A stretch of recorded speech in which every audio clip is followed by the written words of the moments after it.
Hello, good afternoon world. We are here in London where we are seeing a march approach to the Brazilian embassy. Today we are celebrating Indigenous Women's Day and Extinction Rebellion is arriving to the Brazilian embassy. So let's have a look to see what's happening. Here we see rebels. Welcome everyone who's joining the live stream. We are here reporting from the Brazilian embassy. As you can see, the Brazilian embassy is heavily policed.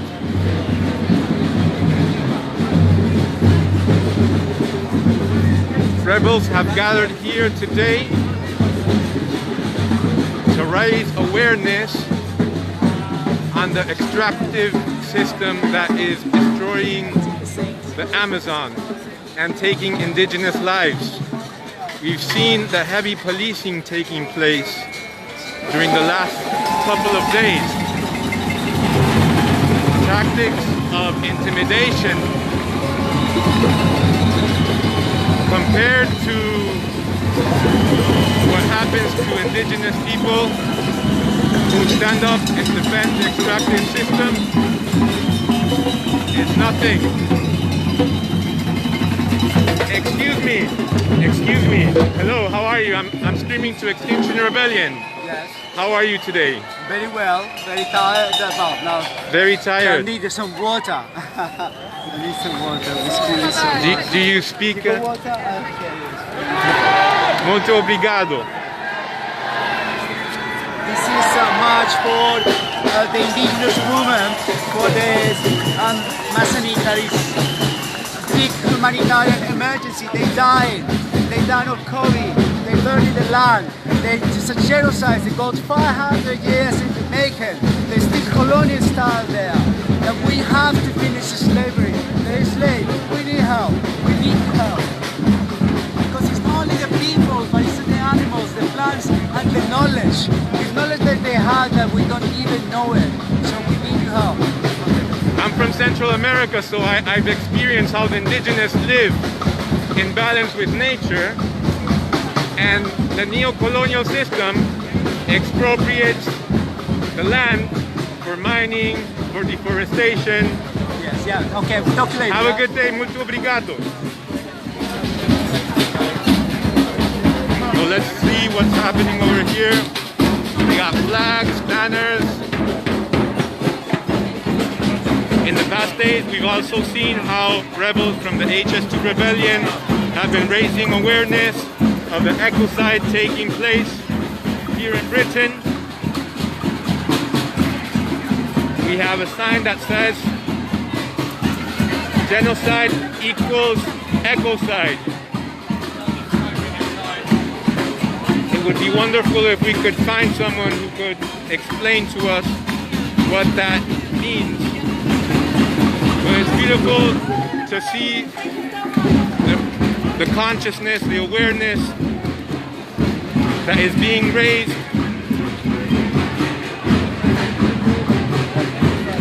Rebels are congregating here to be asking for many things, to boycott all the products that are made from deforestation, sheep meat, soya, land grabs.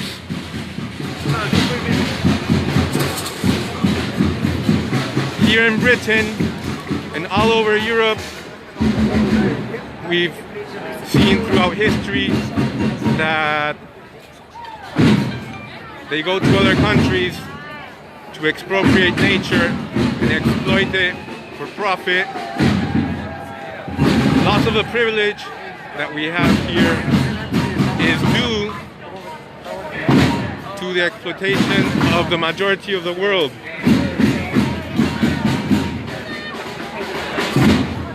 When Columbus arrived to the Americas and colonization began, the majority of the indigenous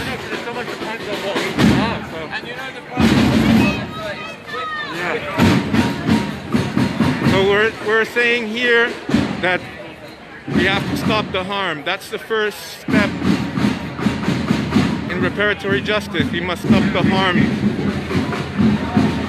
Lots of stuff, lots of things that we consume here in the global north come from destroying the Amazon. The Amazon is burning. The Amazon is on fire.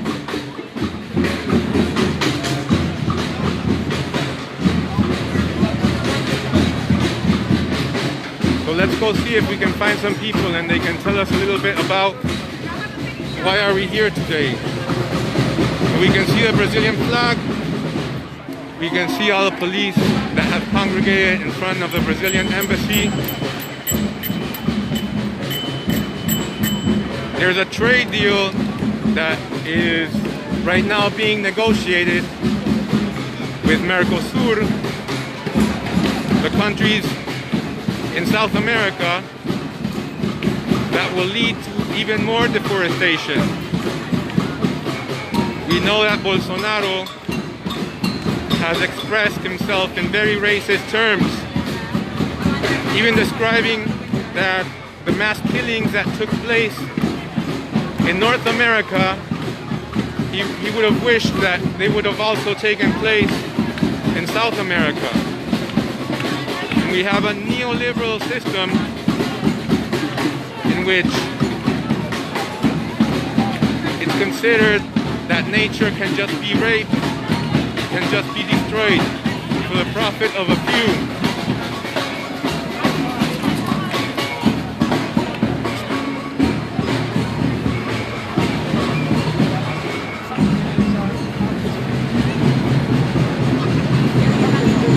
Hey!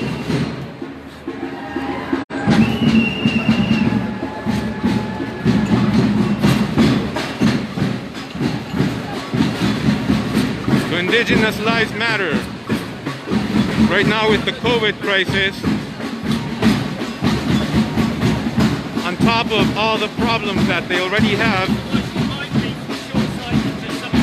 governments in South America, not only in Brazil, are pushing policies that allow that virgin rainforest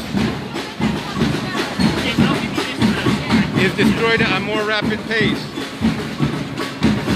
These so-called trade deals in the name of prosperity and progress are in fact leading us to extinction. We are nature, and we have to remember that, because it seems that we have forgot that. And we see ourselves as something separate from nature. We consider it something that doesn't have its own value. Then we start destroying it, and that othering of nature and of indigenous lives has led to the destruction of the Amazon. And it's very scary because we could very close to reaching tipping points in which the amount of rain required to keep the Amazon in balance would not be enough, and it could be turning into a savanna. If you've been paying attention to Extinction Rebellion's live streams during the last days, you will also have heard how it is in the global north that big interest, big vested interest, big money plot to establish these trade deals with countries that have been colonized and keep the chains on them through debt with the World Bank, with IMF, destroying their ways of lives. Let's go over here and see. As you can see, if you're just tuning in, we're here at the Brazilian Embassy in London. The police have a very heavy presence in front of it. Yeah, thank you. Could you hold it for me? Could you hold that for me? So we're just going to have a moment. And a march has arrived. I would guess from Trafalgar Square. If you've been paying attention to the last days, you will see that the police has been taking intimidation tactics. They've been overstepping their powers. Last October, they issued a Section 14 in the entire London to intimidate protesters. And it seems that they're using other legislation to do that again. I'm just going to have a wander around. It seems that they're trying to keep people from joining protests when it's our democratic right, especially when we're rebelling for life. The suffragettes, they took nonviolent direct action, and they were protesting for a right to vote. We are protesting for the right to live. If you've been seeing the news, you will see that lots of presenters are questioning why Extinction Rebellion uses certain tactics. And it seems that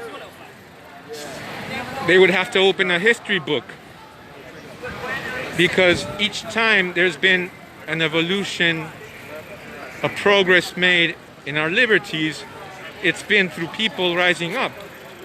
Lots of freedoms and liberties that we enjoy today is because people have risen up and said enough is enough.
If you're just joining us in this moment, we're outside the Brazilian embassy in London with a heavy police presence. You can see all the vans lined up, and we might be waiting to hear speeches. There's lots of silence. It's a moment of calm. We have to ground ourselves because there's so much damage being done. Our entire economic system is built on the principle that we can just extract nature for minerals.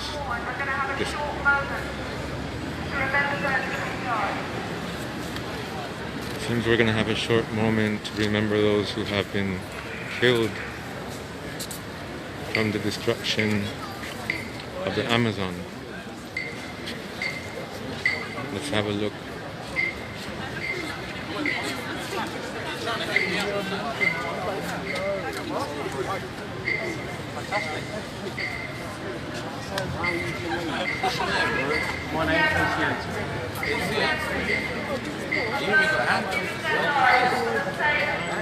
You're not a real police officer, right?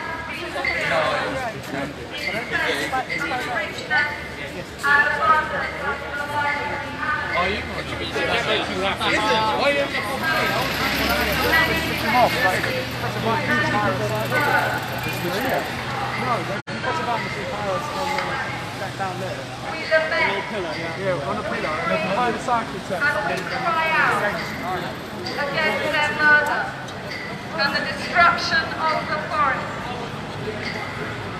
We recognize those who died as martyrs for your earth, whose blood cries out for justice against the mindless, heedless, Seems we have a rebel who has sat on the road.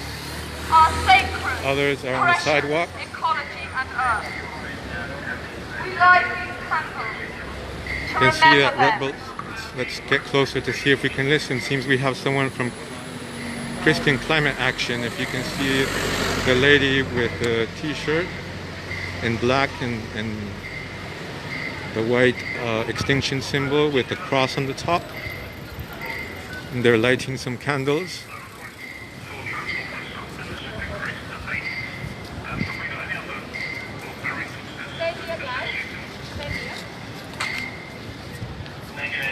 We'd like to come and stand with the candles so people can see them. Hold them up.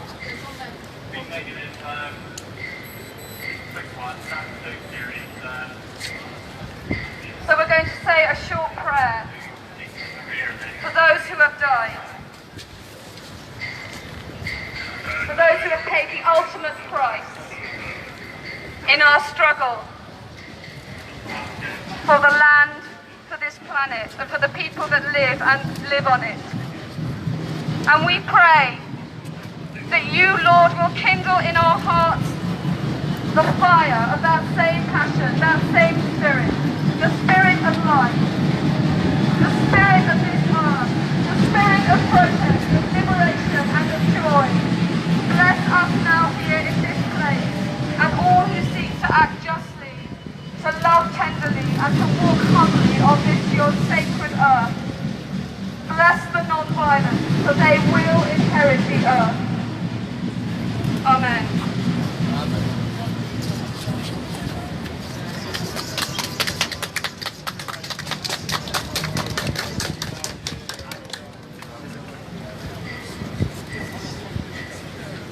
We have Christian presence here, Muslim present, and a prayer is being raised for all those who have paid the ultimate price for defending nature, for defending other lives.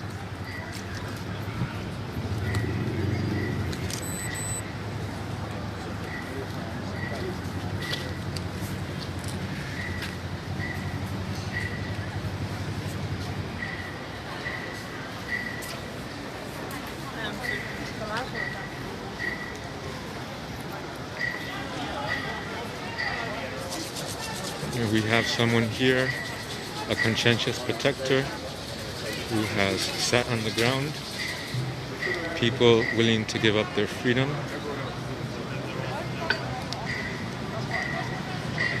In this rebellion, we have been saying out loud that we want to live. We want the harm being done to stop the harm. Harm that started, that begun in the region of the Americas 500 years ago. The mass massacre of indigenous people still continues today with our current political and economic setup.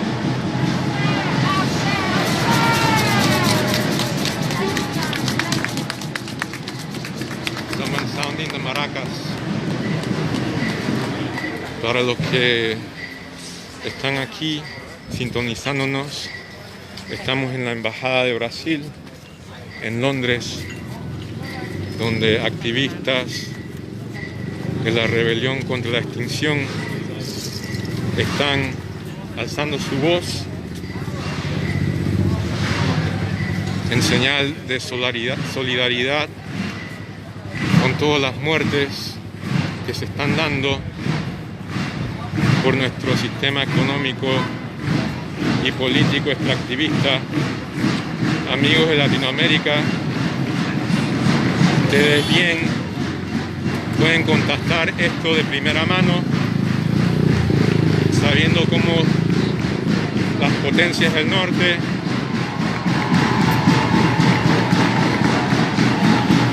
han capturado nuestros intereses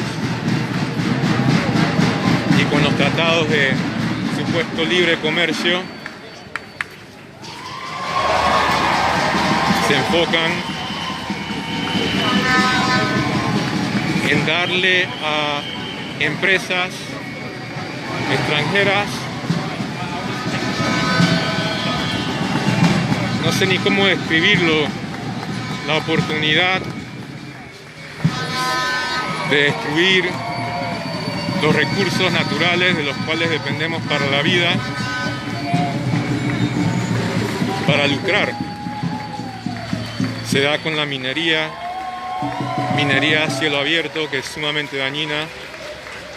Se da con la deforestación para crecer alimentos, muchos de ellos para alimentar animales que luego serán consumidos por todos nosotros. Y todos somos cómplices en este sistema. Y hay quienes, al darse cuenta de eso, al percatarse de ello, levantan su voz para decir: no más, no queremos ver ni una gota de sangre indígena más. No solamente sucede en Brasil, sucede en Chile. El Club de Chicago, al principio de la década de los 80 y luego en los 90, comenzó a privatizar muchos de los recursos. Sucedió en Nicaragua, en Guatemala, en toda Latinoamérica, el imperio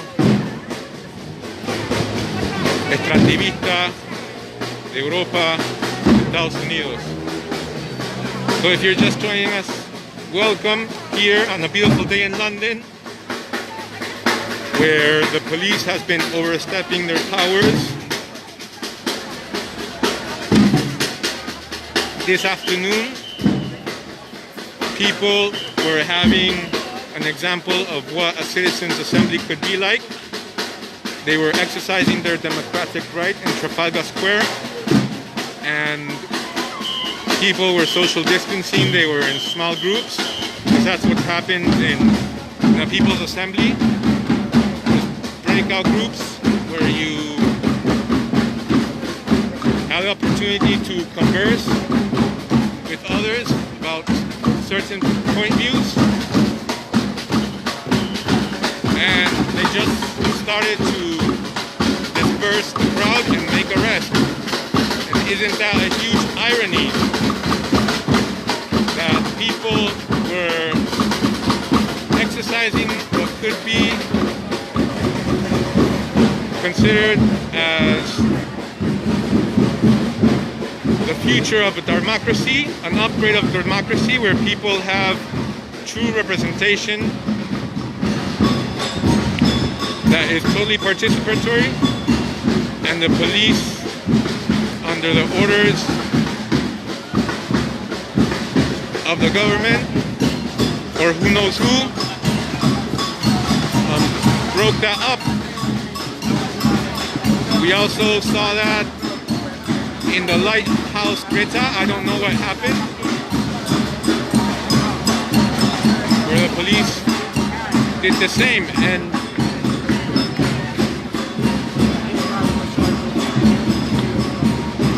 And we also saw it in Lambeth Bridge, where rebels had joined a cycle ride.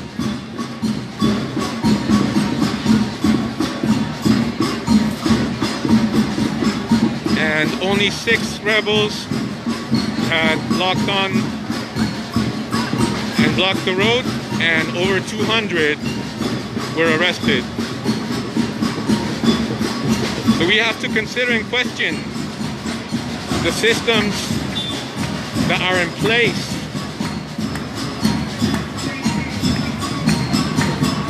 Lots of the food that we have at the supermarkets comes from extractive practices. And if we're in the midst of a climate and ecological crisis, the government, why do they allow this?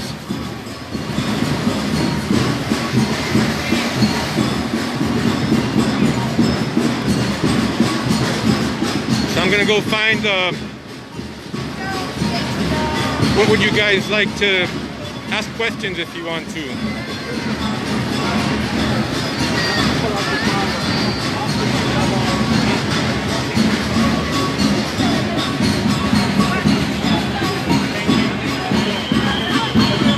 So we have food. Come down and join the protest. The Hare Krishna is giving free meals for everyone. So important to fuel the rebellion in that way, to keep people fed with high spirits. Hey, how are you? How are you guys doing? Hello. Right. How has been the rebellion for you guys? Unexpected to see. Do you want to come over here?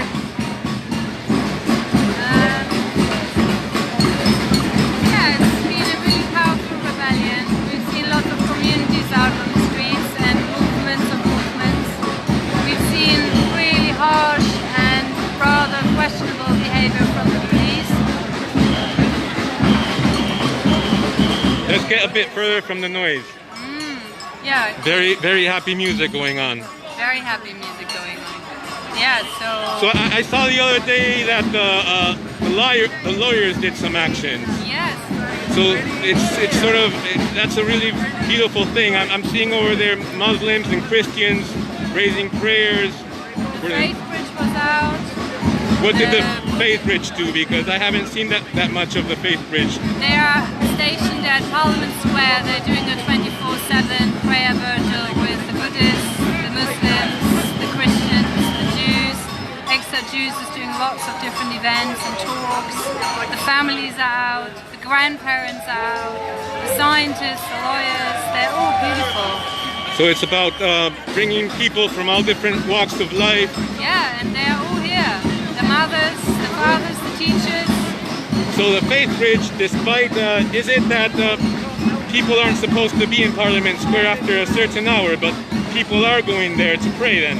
They do go and pray. I think there are a few hours during the night when they go to St. George's Church, just for the respite. But their prayer continues. And can you comment on the police, on the policing of the last days? Is it something that you sort of expected?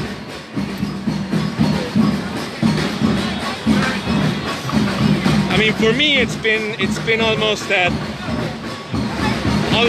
For me, I mean, I don't know, but it seems that they are overstepping as a tactic. They know they're overstepping. There are a few things happening. First of all, they believe that everyone is stupid. Whilst the police, I respect they're doing their job. There are certain laws. They have their orders and everything, but some of them, you know, a lot of it I don't agree with the institution, but the individual who is supporting safety on the streets, I respect that. What I do not respect and I will not accept is to be treated rudely, aggressively, and all these things have been happening. Random arrests, and it's extremely concerning. Random illegal arrests. Let's say what it is. Yes. it seems like an erosion of democracy. Very much so. Absolutely. And there is, It's in scary. some of the police officers, a real delight in doing Yeah. so. And that's like a sadistic ugliness. Yeah. And do you think those are, as someone famously says, bad apples, or is it systemic?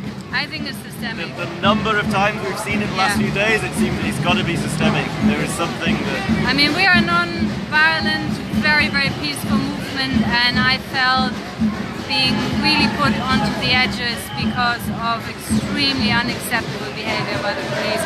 And I have my rights in this country, and I feel that they have been infringed a number of times. And it's really concerning. I really call the lawyers out there.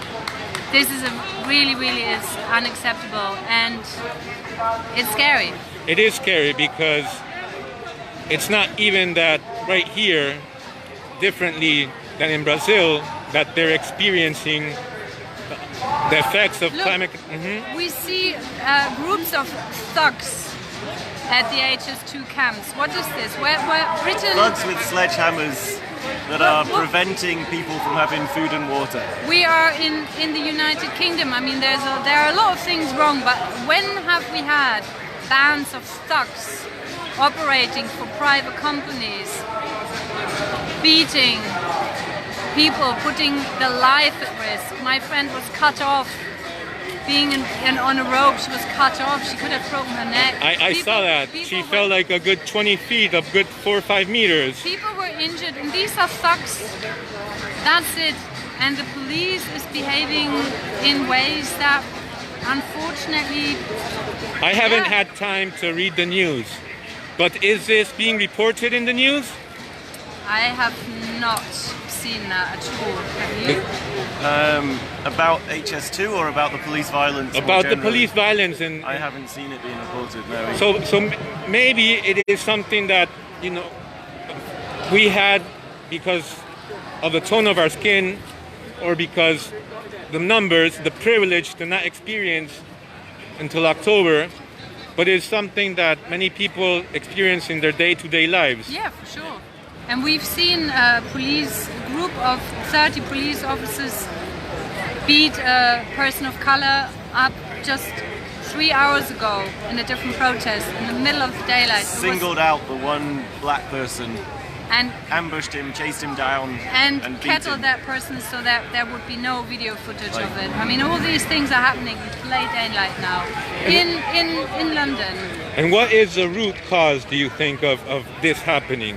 I mean, we were at Tufton Street the other day, and I think George Monbiot did a really good job at explaining what happens when you try to confront power that doesn't want to let the status quo For sure. change. I mean, I do rack my brain because I've seen how abundant nature is. I'm from Central America, and I've seen that we can live in balance with nature and in harmony and enjoy the little things in life and be happy. It seems that very few are taking so much. But why does that happen? I think there's something really scary afoot here. There's a real, I mean, we're talking a lot about tipping points. There's definitely something happening here that's scary. The new normal is, I mean, we see this in peaceful protests, how police is acting out, and there has been a shift, very tangible shift. And what was said at the Writers' Rebel event on Tufton Street was, you know, language gets distorted to such an extent, amputated, and behavior changes in such a way that the individual citizen no longer notices these changes. It becomes the norm. Because everyone's busy in their day-to-day life, in the rat race that we've been put into. I've got children, all of it, you know.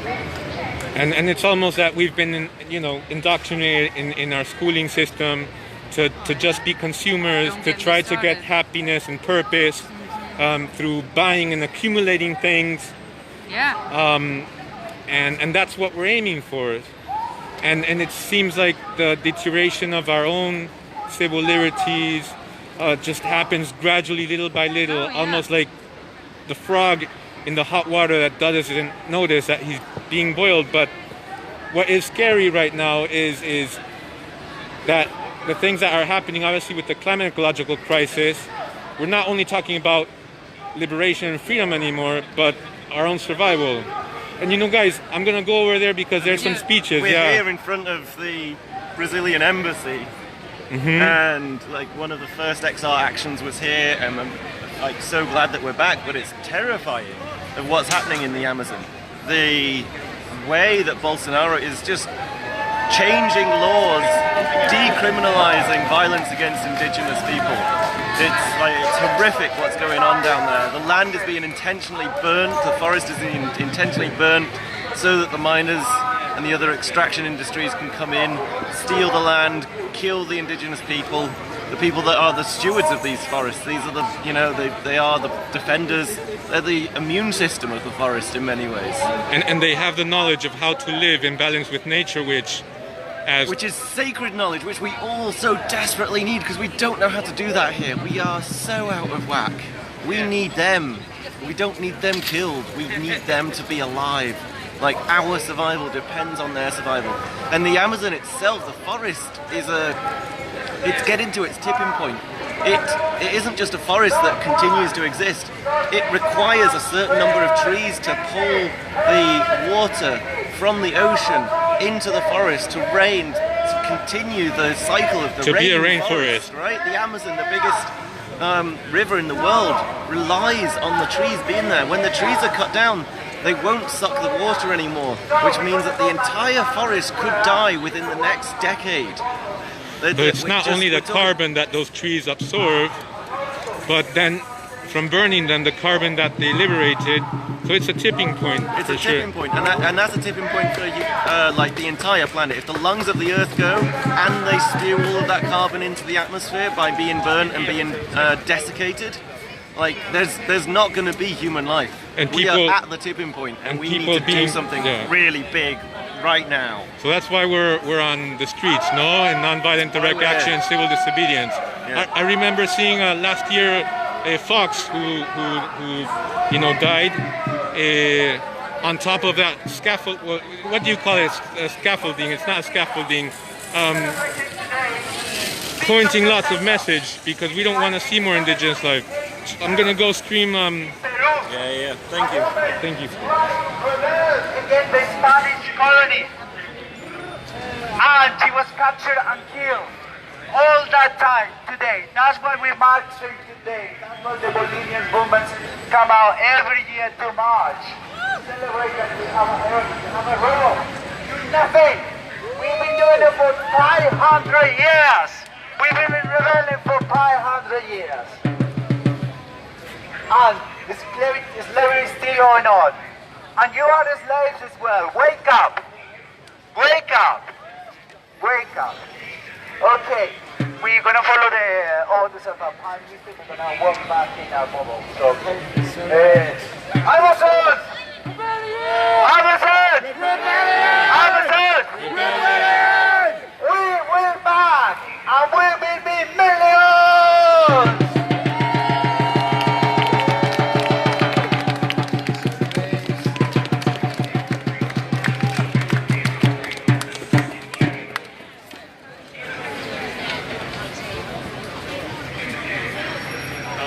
Hello, guys.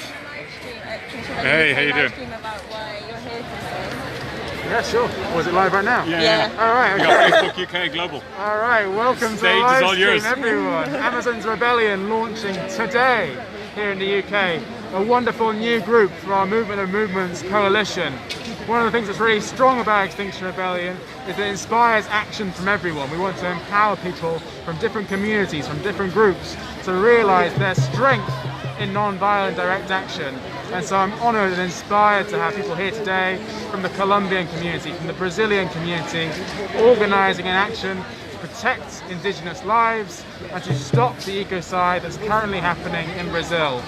There's a building right here behind us, the Brazilian embassy, that has blood in its hands in terms of this. We wanted to highlight that here today with a beautiful march, but also to celebrate the life, the biodiversity, the wildlife that exists in the Amazon. The UK, the government, also has blood in its hands for what's been happening right now. Right now, after the Brexit, after leaving from the European Union, the government wants to organise a trade deal with Brazil, a free trade deal that will mean unregulated destruction of the Amazon, which is already losing a football pitch worth of rainforest every single minute. That's the kind of destruction and ecocide we're looking at And it's beautiful to see so many rebels here today that are inspired by this new movement, Amazon Rebellion, and willing to take action. So what's that? 60 times 24 in a day, football pitches. Yeah, that's a lot of rainforest. It's something like 19,000 square kilometers per year. Right. It's a lot. It's a lot. So the people who are watching today, across the world, my message to you is Amazon's Rebellion. If you're inspired by the action today, if what you've seen goes to you, yes, my country needs to be calling out this injustice, then please set up an Amazon's Rebellion group in your area, in your country, and involve the diaspora of these communities and unite against these injustices. And we got just on the so we've got the Amazons being destroyed, but it's also the fact is that the indigenous people of the Amazonia are getting butchered and killed. Yeah. So Bolsonaro's come in and he got rid of environmental protection laws, and they're getting slaughtered, and they're the frontline protectors. Absolutely. And if the Amazon goes, we go. Yeah, absolutely. It's like the Amazon is the lungs of our world. If we do not have it, we can't breathe. We will die.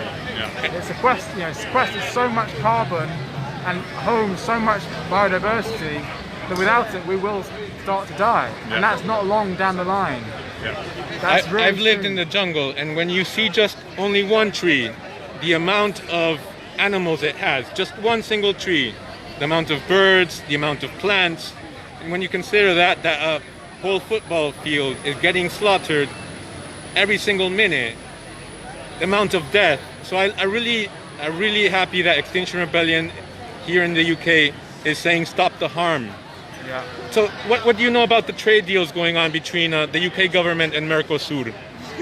Well, basically, it seems to be, a continuation of the free trade economics that doesn't protect, it doesn't stop the harm. It just says, okay, where's the most profit to be made?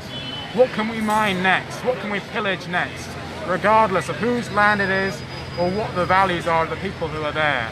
So I think the thing for the UK to really consider is, does it want to be complicit? Does it want to have blood on its hands in these kind of trade deals? When we've got new appointments to the Department of Trade, such as Tony Abbott from Australia, the ex-Prime Minister, a climate denier who said that climate change was hocus pocus, I mean, where do you think we're going to go? These things, they continue, and if we don't act, if we don't show the injustices that are central in this city of London, then we will die. Here in the UK, there's a very important history on civil disobedience. We saw the suffragettes taken to the streets for the right to vote, and now Extinction Rebellion is taken to the streets for the right to live. Yeah. And obviously, the effects of a climate and ecological crisis, we're not feeling it as others are feeling it in Africa, in South America, in Indonesia. From my home country, that is Panama, I saw sea levels rising. I can see that in the next decades, loads of islands are going to disappear. The Kuna indigenous are going to be displaced. And I see that corporations from the global north are simply destroying for profit. And it makes really no sense. It's as if they think that there's no tomorrow, but there is a tomorrow, and it's going to be hell. So that's what I encourage everyone to do, to really consider that there's right now immense harm being done, not only to lots of species that we depend on, but to also other brothers and sisters. And it's being done by these countries, and the borders are being closed. Anyways, it seems that the police have gone away from the Brazilian embassy, and the Brazilian flag. We invite everyone, wherever you are, to raise awareness on these issues. In whichever way you can, use your privilege, because using your privilege is so important, and right now it's about stepping for all living things, stepping it up. So let me see if we can find someone else to talk to, and if not, we'll leave it for a day. let me just ask over here. Hey guys, how are you? I'm streaming to Extinction Rebellion Global. Is it okay if I ask you guys some questions about why you're here? I'm fine. Yeah? How are you doing? I'm good. How are you? Yeah. I'm good myself. You've been enjoying the rebellion? Enjoying is a funny word, isn't it? Someone asked me the same exact thing, and I responded like, well, it's been full on, quite tense. I can't just... Compared to, for example, the April rebellion, that was really enjoyable, I would say. Yeah, I think... Can I take this off? I'm quite far from Yeah, this, so go for it. It's easier to hear what I say because I'm not British, so sometimes people find it difficult to understand. I mean, I think what I'm enjoying is meeting the people I met only on Zoom for the past 4 or 5 months, right? So that's enjoyable, and it's great to be around like-minded people and learn on the ground and show solidarity, shoulder to shoulder, where actually things go bad and then things happen. So that's great. And obviously the bit I don't enjoy is that we have to be here because of the circumstances, right? Like no one enjoys that there is climate and ecological collapse. No one enjoys that indigenous people are being actually the victims of COVID-19, that they are being murdered and the rainforest protectors are getting murdered and so forth. So that's why I'm here right now. Hello. Have you been what's been your reaction to policing? If you have any comment on that, if Today was absolutely ridiculous. So I was walking from Parliament Square to Trafalgar Square, and one of my friends, who was only looking for ex-grandparents, got stopped and searched because she was wearing a white tracksuit, and they thought she was. And is there sort of like a blanket ban or something that they can just stop and search anyone without any suspicion? I have no idea, honestly, but I think it's just really ridiculous that obviously they're doing it as an intimidation tactic. That's very, very clear. So, like that happened earlier today, and then I walked up to Trafalgar Square for the Citizens' Assembly, and different police officers came to us with different reasons. First, they said we cannot be in groups over 30, which was understood, so we went into groups of 29. Well, what happens in People's Assembly? You get in smaller groups. Exactly. And it's ironic. It's like people are almost practicing how to upgrade democracy. Absolutely. And then they get dispersed like, no, let's not do democracy. No, exactly. I think this is a time for us where our only chance is to take power back to the people. And we are very clear of that in Extinction Rebellion, and we want to exercise that and learn that right here, right now. So we have a chance to overcome what's waiting for us. This social crisis that we're talking about is a reality. It's already happening. You can see with COVID-19, and it's only going to get worse. So this is essential for this country and for countries around the world to know how to exercise local community democracy. And now the police is taking away this right and this opportunity from us, and therefore they take it away from themselves as well, because they are us, right? They are people. They live in this country as well. So I just spoke to one of the police officers when we were dispersed on Trafalgar Square, and I actually asked him to join us. I told him that I don't think we are very different. He took on a job. I took on a job. I'm not working right now. I'm here by choice, but he can make that same choice as well. And he can sit with us and we can talk about how are we going to turn this mess around for each and every one of us, including the police, and have a different kind of policing. It's interesting that you brought up COVID. And we saw in many countries who put the economic interest of the few above the health and safety of the many ended up in tens of thousands of unnecessary death. And they acted, let's say, within weeks late. And we're talking about the climate and ecological crisis, which is an existential threat. Some scientists are, once we start saying 2 degrees, 3 degrees, 4 degrees, if it's going to be 500 million, 1 billion people death, or 6 billion, we're talking about mass death. And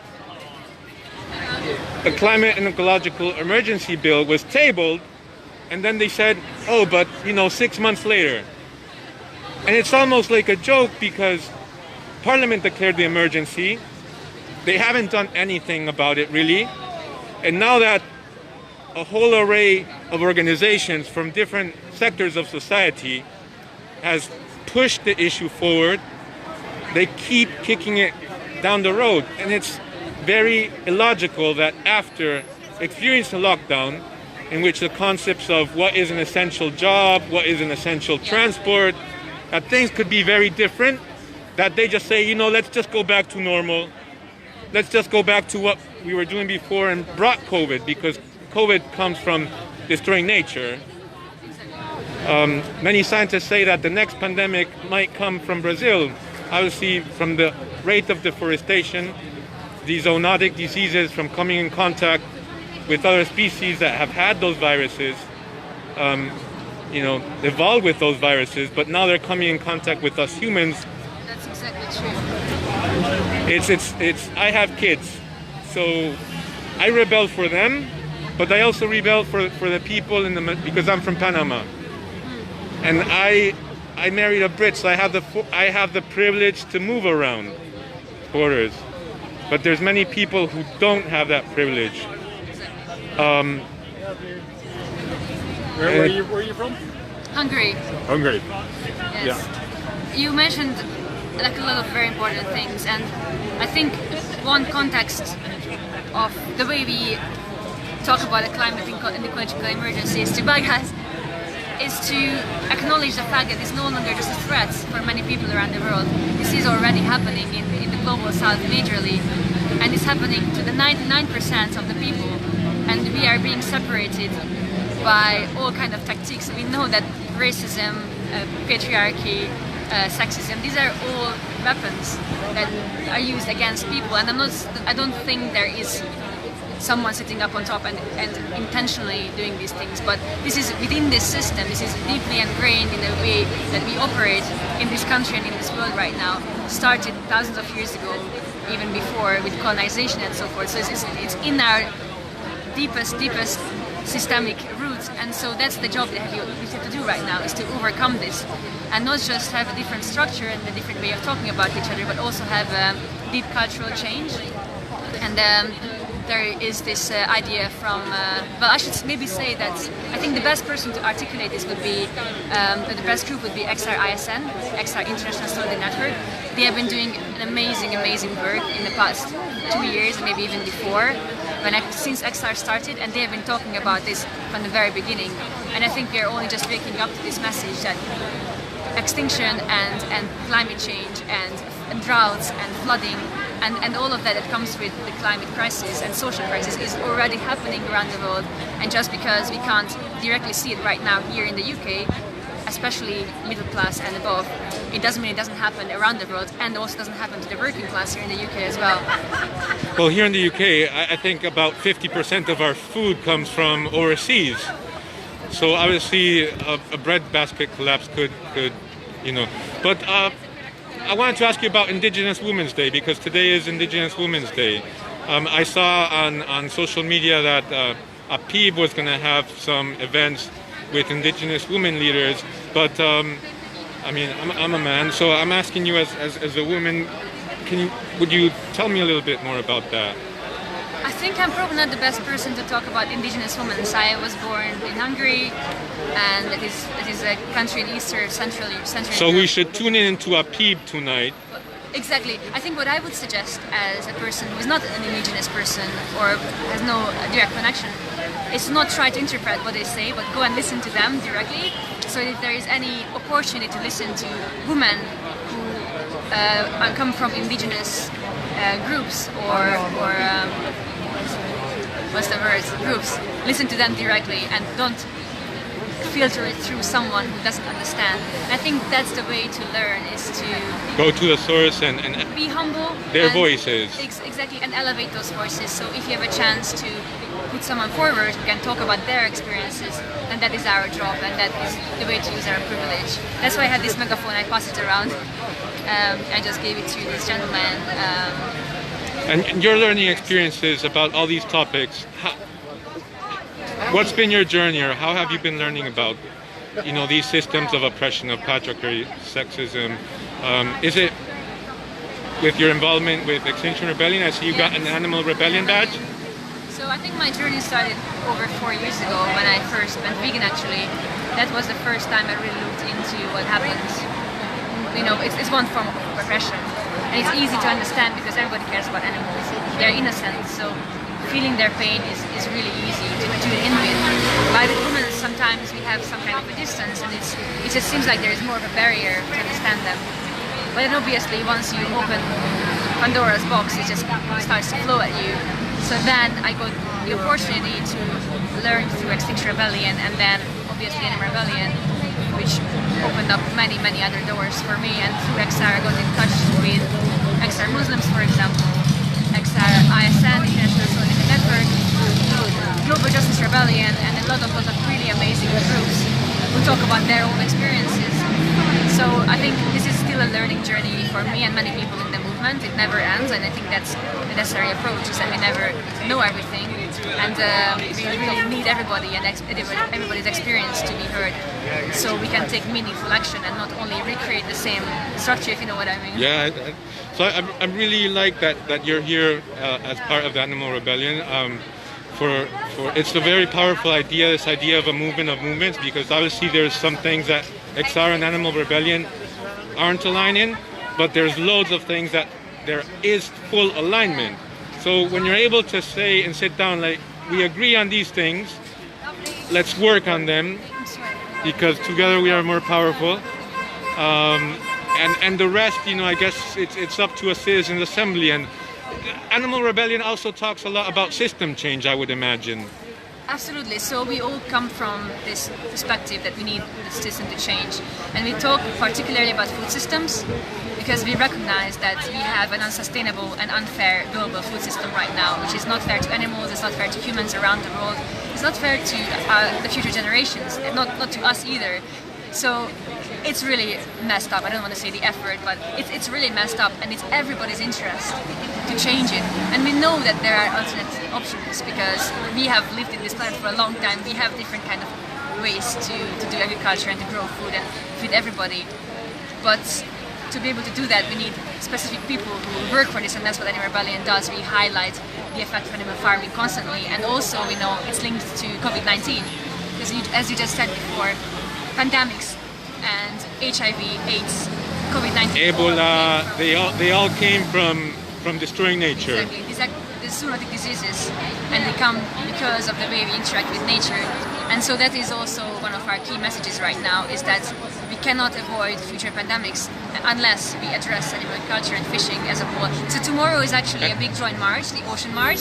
So that's going to be Extinction Rebellion and Rebellion and like everybody else, a big movement of movements, because everybody's interest is to keep our oceans diverse and healthy. And I think it's important to say that you know, individual change is important, but it's not enough. Yeah. There needs to be system change. You know, Absolutely. we can. Well, thank you. Thank you. I don't know if you want to say anything in your own language back home to people. Maybe to some rebels in Hungary. Oh, it's so difficult. I've been speaking English for so long now. So this is in Hungarian. Okay. Sziasztok! Remélem, hogy mindenki jól van, és remélem, hogy ti is aktívan részt vesznek ebben a felkelésben, hogy úgy mondjam, és mindenkinek sok sikert és kitartást és erőt kívánok ahhoz, hogy ezt együtt folytassuk, akárhol is vagyunk a világban. Sziasztok! Okay, great. Thank you so much. Thank you so much. Cheers, Okay, see you around. So, everyone, we are here outside of the Brazilian embassy, and we're gonna sign off. Thank you for joining the live stream, and hope to see you on the streets, because hope lies in the streets, people. It is time to rebel for life.